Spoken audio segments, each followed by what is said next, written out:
wiggling. This happened when I was a small child and went home to my grandmother's family in Akita Prefecture in northern Japan. I arrived at my grandmother's house, which I only visit once a year during the Bon Festival. I was so excited that I immediately went outside to play with my brother. Unlike in the city, the air was much nicer. I ran around the rice paddies with my brother, enjoying the fresh breeze. As the sun was just about to rise and midday approached, the wind suddenly stopped. Then, a fresh loose wind started to blow. I thought to myself, "Why is there such a warm wind blowing when it's already hot?" I said in a bad mood because I had just been deprived of this exhilarating feeling. Then, my brother looks in a different direction from earlier. "What's wrong with that scarecrow?" He said. "No, it's over there." He looked more and more intently at the scarecrow. I was curious, too, and looked long beyond the rice paddies. I was sure I could see it.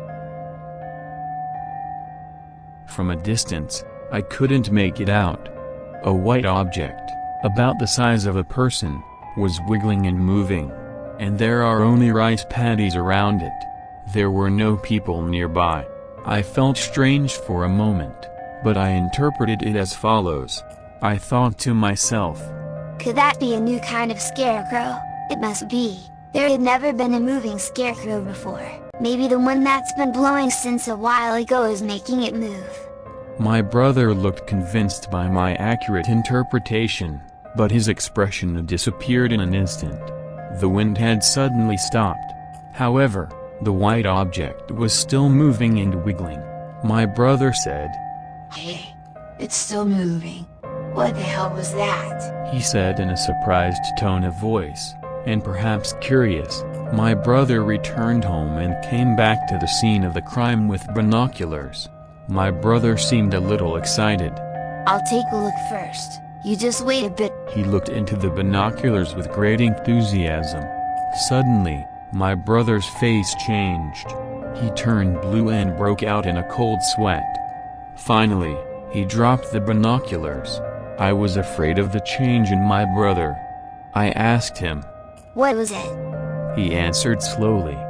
"It's better if you don't know." It was not my brother's voice. My brother went back to the house in a heap. I immediately tried to see the white object that had turned my brother blue. I tried to pick up the binoculars that were lying on the floor, but I didn't have the courage to look at it, probably because I heard what my brother said. But I was curious.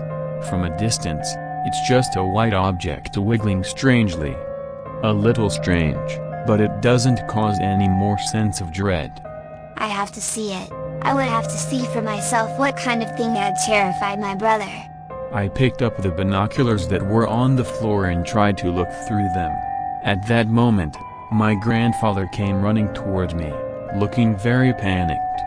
Before I could ask, "What's wrong?" I asked him before he could say, "Don't look at that white object. Did you see it? Did you see it with those binoculars?" "No, not yet. I haven't seen it yet." Good. I was not sure what to say, but I was sobbing at the house. I was sent back home without understanding what was going on. "Was it about me?" "No." When I looked closer, I saw that my brother was the only one laughing like crazy. He was wiggling and twirling like that white object. I was more terrified by the sight of my brother than by the white object.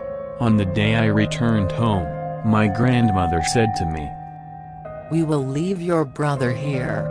My grandfather said, "Leave him at home, and after a few years, it would be best to release him into the rice paddies." I heard those words and cried out loud. The brother I once knew was gone. Even if I see him again next year when I visit my parents' house, he will no longer be my brother. "Why did this happen to me? We used to play together just a few days ago. Why?"